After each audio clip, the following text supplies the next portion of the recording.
लेकिन कुछ ऐसे व्यक्तित्व होते हैं कि भले ही वह किसी पद पर न हो, उनका सम्मान उनके पद के कारण नहीं होता है, बल्कि उनके कृतियों के कारण होता है, उनके व्यक्तित्व के कारण होता है।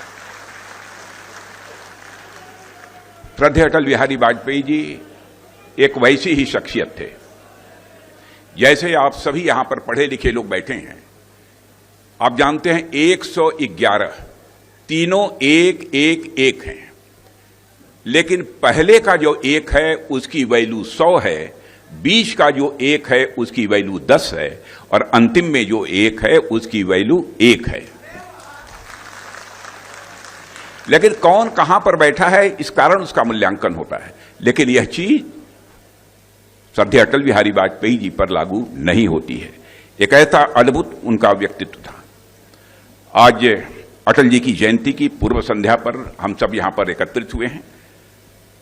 आमतौर पर जब भी महापुरुषों की जयंती मनाई जाती है तो बहुत ही गंभीर होती है और सामान्यतः वो औपचारिक भी होती है, लेकिन जब व्यक्तित्व श्री अटल बिहारी वाजपेयी जी जैसा जीवंत हो और जिंदा दिल हो मेरे बहनों भाइयों, तो उनकी जयंती भी स्वाभाविक रूप से एक अपना अलग स्वरूप ले लेती है।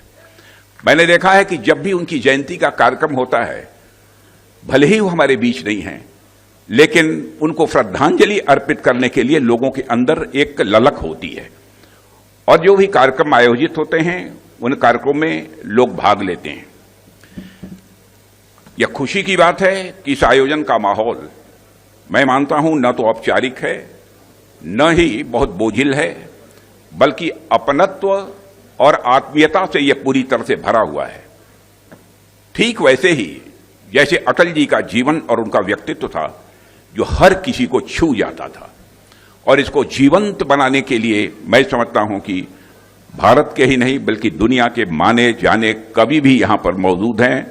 उनका नाम लेने की जरूरत नहीं है, आप सभी अच्छी तरह जानते हैं।